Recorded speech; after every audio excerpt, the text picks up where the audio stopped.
제 썸네일 뽑기 좋을 것 같아서 하나 갖고 왔는데 111 요새 썸네일을 어떻게 뽑지? 하면서 고민이 많죠. 초보다 보니까 초보 유튜버다 보니까 자, 요 사건 볼게요. 딱 보면 여기 선순위 임차에다 나와 있죠? 나와 있는 건데 어떤지 보겠습니다. 사건 번호가 201 타경 111851이고요. 서울 거예요. 또 서울로 올라왔네요. 지방에 있다가. 구로구 개봉동에 있는 빌라입니다. 빌라고 2층이에요. 2층이고 면적이 29.78. 좀 작죠. 서울 빌라는 좀 작아요. 보통 작은 게 되게 많아가지고 30제곱대가 되게 많은 것 같고 그래서 좀 비싸죠. 그래도 매각 물건은 건물 전부, 토지 전부니까 낙찰 받으면 다 온전하게 취득하는 거고 사건 접수는 재작년이에요. 좀 이게 사건 접수 원래 사건 접수 되면은 보통 6개월에서 1년 내에는 매각길이 잡히는데 오래 했죠. 이거 약간 뭐 문제가 있나 이런 생각 좀 들어야 돼요. 그러니까 우리가 맨날 앞에 이 사건 번호 2021은 접수 연도고 타경은 부동산 경매 사건 부호고 이거는 접수 번호죠. 이게 지금 23년도니까 작년에 딱 나와야 되는데 재작년 게 아직도 살아있다. 경매 절차가 끝나지 않고 살아있다. 그러면은 뭔가 문제가 있겠다라는 생각이 들어야 돼요. 뭐 때문에 계속 유찰되거나 아니면 딜레이가 되고 있는 거죠. 자, 소유자 방땡땡, 채무자 박땡땡, 채권자 주땡땡땡이고 경매 구분은 강제경매입니다. 강제경매고 감정가는 2억 4천. 빌라는 요거 무조건 믿지 말라고 했죠. 무조건 임장 가보셔야 돼요. 무조건 임장 가보시고 최저가는 한 번 유찰된 걸로 해서 1억 9천대예요. 근데 아래 보니까 유찰이 엄청 많이 됐죠. 유찰 되고 10일차까지 유찰되다가 변경 한번 되고 다시 나왔어요. 엄청 문제가 있는 것처럼 보이는 거죠. 사실 실제로도 문제가 있었고 자, 요런 사건이고 자, 뭐 사진 볼게요. 사진 보시면 여기입니다. 여기고 하나 둘 셋 넷 5층짜리네요. 그리고 이렇게 꺾여 있네요. 여기 꺾여 있는 거는 우리가 맨날 예전에 빌라 많이 할 때 위반 건축물 조심해야 되고 1, 2, 3, 4, 5층짜리면은 다세대 주택으로 4층까지 건축할 수 있는데 한 층은 근린생활시설이 껴있나 안 있나 확인해 봐야 되고 그리고 자동문 지은 지 얼마 안 된 물건 같죠? 2층입니다. 우리 물건은 여기 도면이 있네. 도면 보시면은 현관 어디 있어? 현관 엘리베이터 있습니다. 엘리베이터 여기에 보이죠? 엘리베이터 있고 고은경님 안녕하세요. 반갑습니다. 이렇게 오랜만인 것 같죠? 고은경님 너무 반갑네요. 엘리베이터 나오면은 현관문이 이렇게 3개 있어요. 우리는 202호이고 그리고 들어가면은 주방 있고 거실 있고 욕실 1개에 방 2개짜리. 근데 옆에 확장형 발코니 있잖아요. 이 서비스 면적인데 확장을 해놓은 거죠. 사실은 되게 작은데 면적이 서비스 면적 때문에 등기 면적보다는 넓어요. 들어가면은 넓은 거고 그리고 이렇게 와 여기 보이네. 오르동역이랑 개봉역 중간에 있습니다.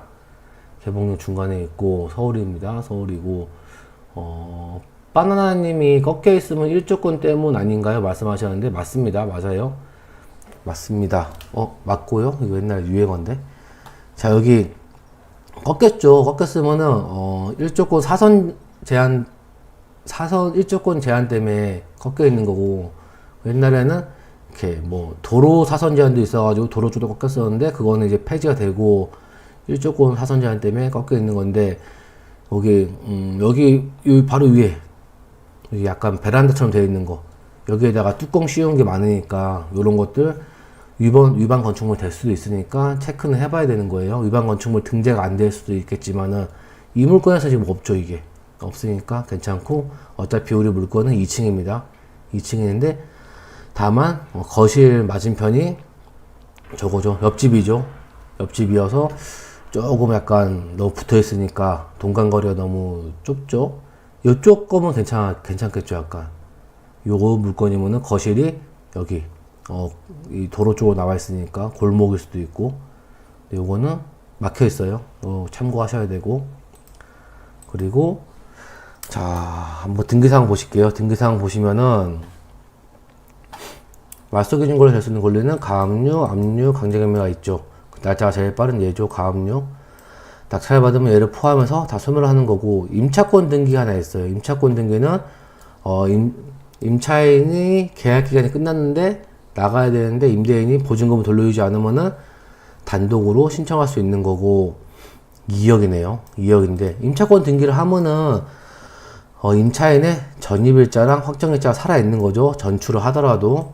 그래서 대항력의 기준은 전입을 보는 거고, 위에 올리면 있겠죠. 위에 올리면은 여기 전입일자 18년 10월 19일 18년 10월 19일 똑같죠. 확정일자 18년 10월 19일 18년 10월 19일 똑같죠. 근데 이분은 전입일자가 말소기준 권리보다 빠르니까 선순위 임차인이시죠. 선순위 임차인 하면은 선순위 임차인이 배당 요구를 하면은 미배당금은 낙찰자가 인수하고 배당 요구가 없으면은 보증금 전액 인수하는 거죠.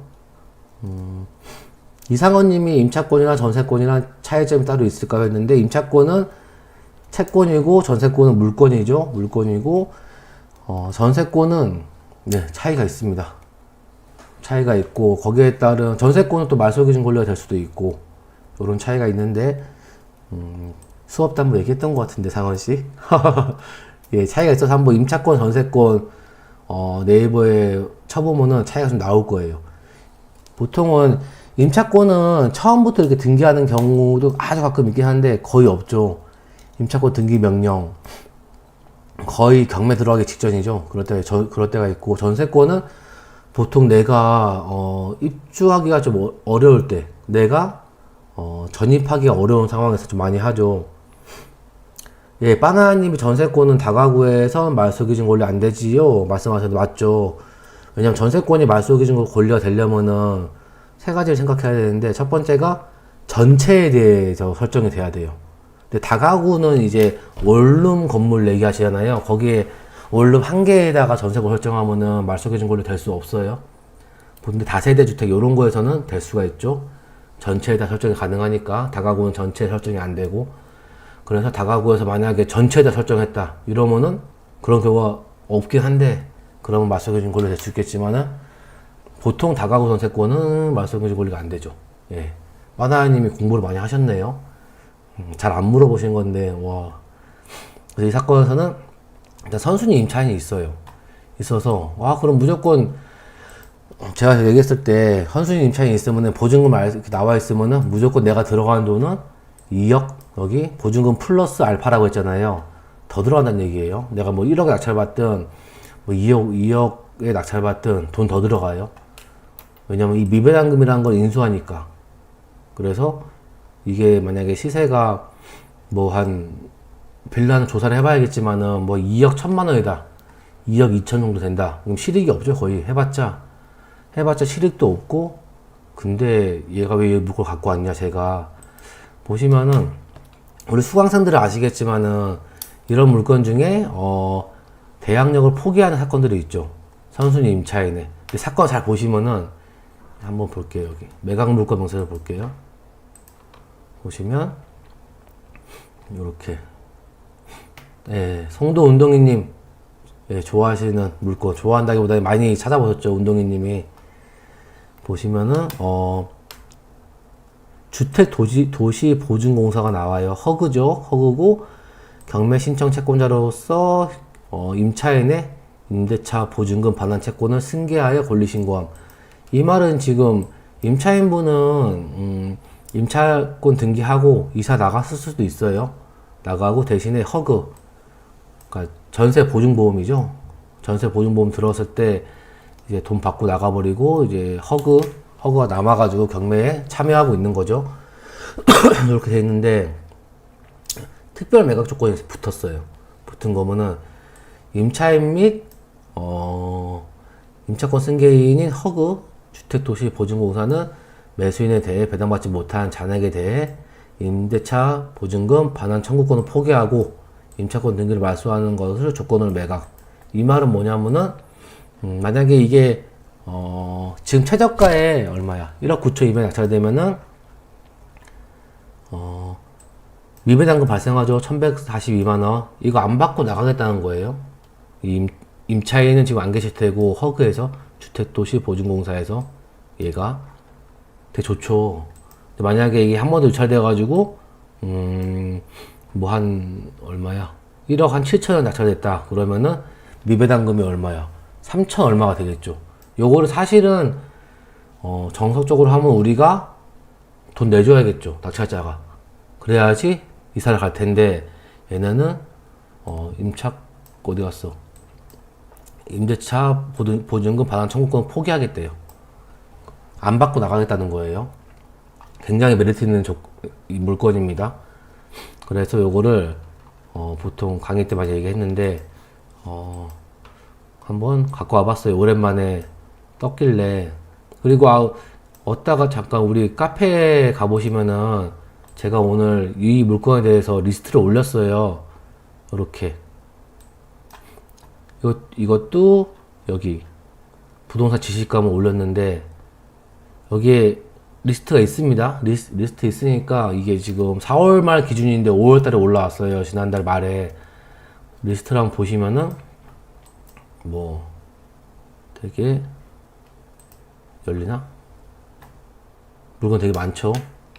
많아가지고 이렇게 관심 있는 분들은 요 리스트를 보셔가지고 이 물건들이 대부분 다 이제 그 대학력 포기하고 나가겠다고 말한 물건들이에요. 다만 여기서 조심해야 될 건 있죠. 조심해야 될 건 있으니까 한번 훑어보시고 관심 있는 분들은 따로도 물어봐 주시면은 조심해야 될 부분을 말씀드릴게요. 자, 이렇게 되면은 원래 선순위 임차인이 있었는데 대학력을 포기한다 그러니까 선순위 임차인이 선순위 임차인이 아닌 거죠.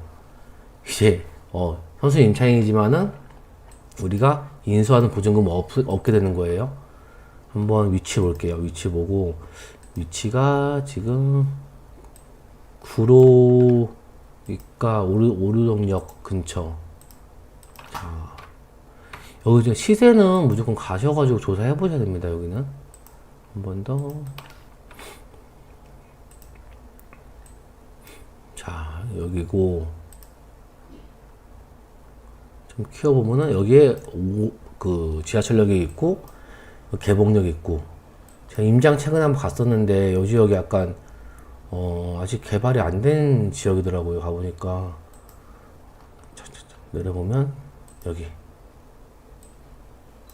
요거네. 요거 다원 아트빌 새로 지은 건물. 딴 집들에 비해서 신축이어서 좋지 않나 싶은데 한번 관심 있는 분들은 임장 가셔가지고 보시고 선순위 임차인이 있어가지고 잘못되는 거 아니야? 이렇게 생각할 수도 있는데 우리가 지금 이제 같이 봤으니까 선순위 임차인 크게 신경 쓸 필요 없죠.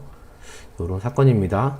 요걸 한번 그럼 일단 여기 지금 감정가가 만약에 맞다고 가정하면은 일단 한번 넣어봅시다.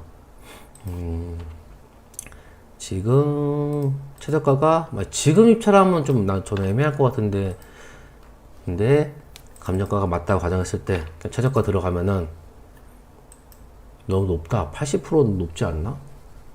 한 번 더 유찰돼 가지고 보는 게 낫지 않나? 나 1억 7천 들어간 1억 7천 투룸이 서울에 1억 7천. 시세를 볼까 잠깐. 좀 이상한데.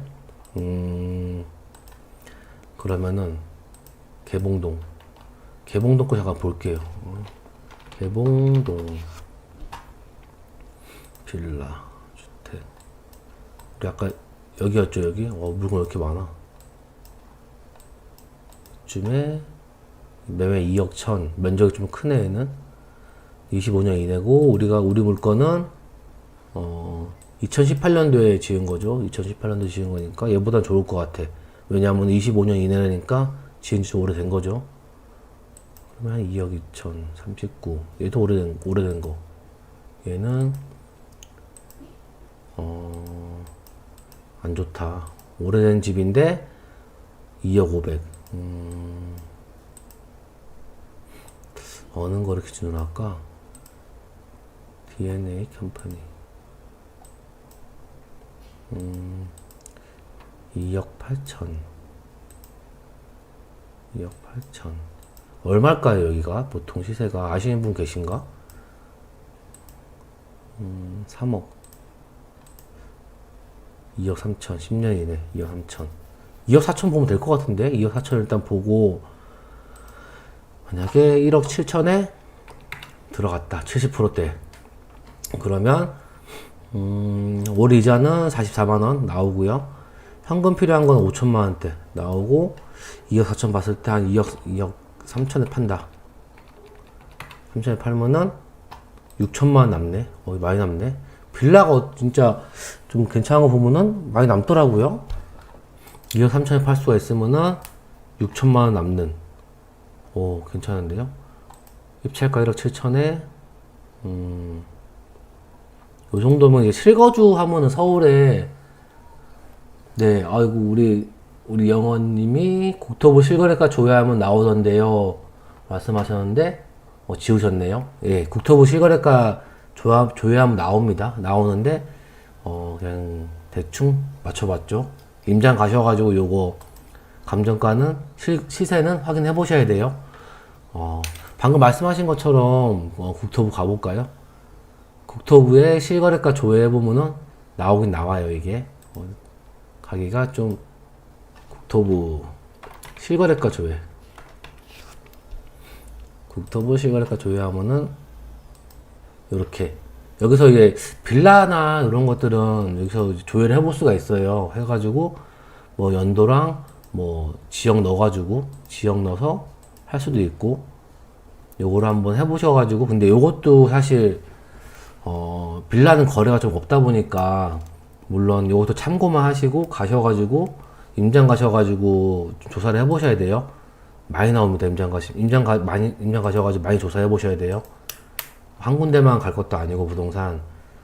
그래서, 정리하면은, 구로구 개봉동의 다원아트빌 202호는 면적이 작긴 하지만 서울의 면적 이런 면적이 많이 있고요. 그리고 여기에 서비스 면적을 확장했으니까 사실 면적은 실거주 면적은 더 커요.